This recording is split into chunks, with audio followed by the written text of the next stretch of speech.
राधे राधे राधे। कृष्णा कृष्णा कृष्णा, जय लड्डू गोपाल की, जयपाल गोपाल की। आप सभी भक्तों का हमारे चैनल पर स्वागत है। फ्रेंड्स, आज की वीडियो में आप जानेंगे देवशयनी एकादशी, इसका महत्व, व्रत क्या करना है, क्या व्रत में फलाहार करें, क्या पूजा विधि, क्या पुण्य फल की प्राप्ति, इस देवशयनी एकादशी के बारे में आज बात करेंगे।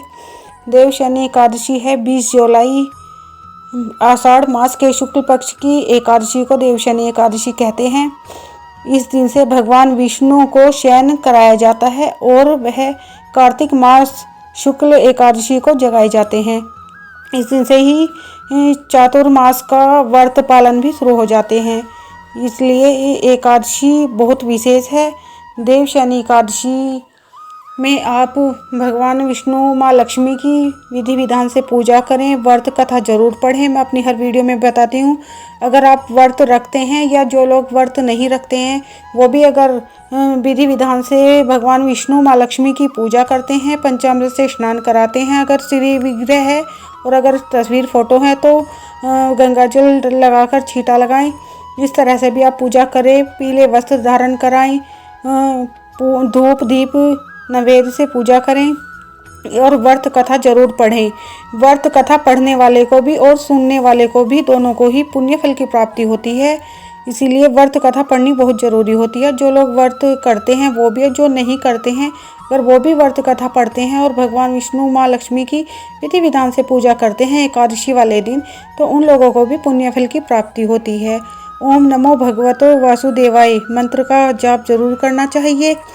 और चातुर्मास शुरू हो जाता है उसी दिन से।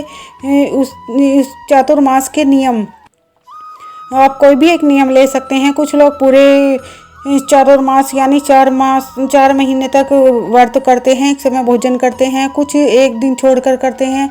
या आप कोई भी नियम ले सकते हैं, जैसे लड्डू गोपाल जी को आप डेली पंचामृत से स्नान कराएं। पंचामृत से स्नान तो कराते हैं लेकिन डेली नहीं कराते हैं, तो आप यह नियम ले सकते हैं। सूर्योदय होने से पहले ब्रह्म मुहूर्त में विष्णु भगवान जी, माँ लक्ष्मी जी की पूजा करें, उनकी विधि विधान से पूजा करें, कथा सुने, ओम नमो भगवते वासुदेवाय मंत्र का जाप करें। इस तरह का नियम ले सकते हैं, क्योंकि नियम लेके जो हम पूजा करते हैं वह हमारी पूरे अच्छे तरीके से होती है। क्योंकि हम कई काम छोड़कर भी नियम ले लेते हैं तो हमें वो पूजा करनी होती है, क्योंकि हमारे मन में यही रहता है कि हमने नियम लिया है तो हमें 4 महीने तक इस तरह से पूजा करनी है।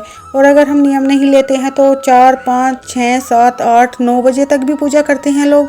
लेकिन अगर हम नियम लेंगे कि हमें ब्रह्म मुहूर्त में पूजा करनी है तो सूर्योदय होने से पहले पूजा करते हैं, वो पूजा हमारी वो बहुत ज़्यादा लगती है।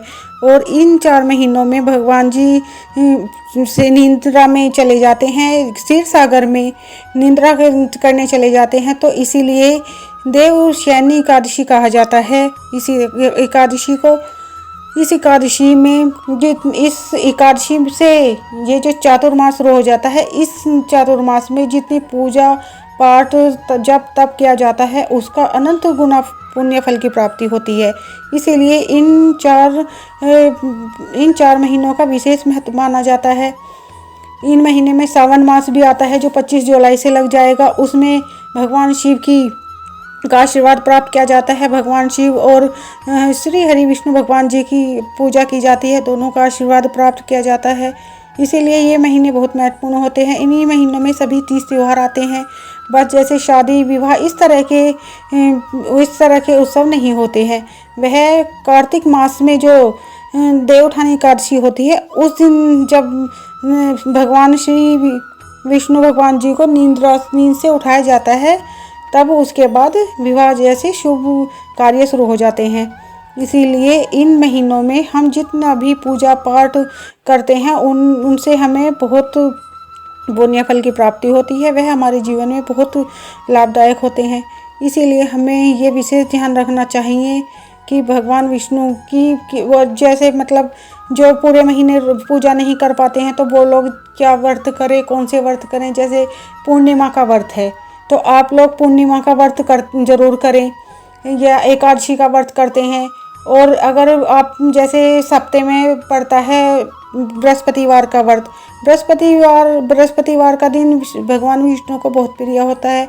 उस दिन भगवान विष्णु की पूजा की जाती है, केले के वृक्ष की पूजा की जाती है, तो इसीलिए भगवान को केला भी बहुत प्रिय होता है। लेकिन अगर बृहस्पतिवार को एकादशी होती है तो वो केला नहीं खाना चाहिए। पूर्णिमा होती है तो भी केला नहीं खाना चाहिए। लेकिन पूर्णिमा के व्रत में केले का ही प्रसाद बनाया जाता है। आप केले का प्रसाद बना सकते हैं, लेकिन केला ना खाएं। आप प्रसाद वैसे ले सकते हैं, जैसे आप उसका पंचामृत बनाते हैं और कषार बनाते हैं आटा भूनकर, तो आप वो प्रसाद ले सकते हैं। केले ज़रूर डाल सकते हैं काट के, लेकिन केला ना खाएं। इस तरह से आप प्रसाद ज़रूर बनाएं।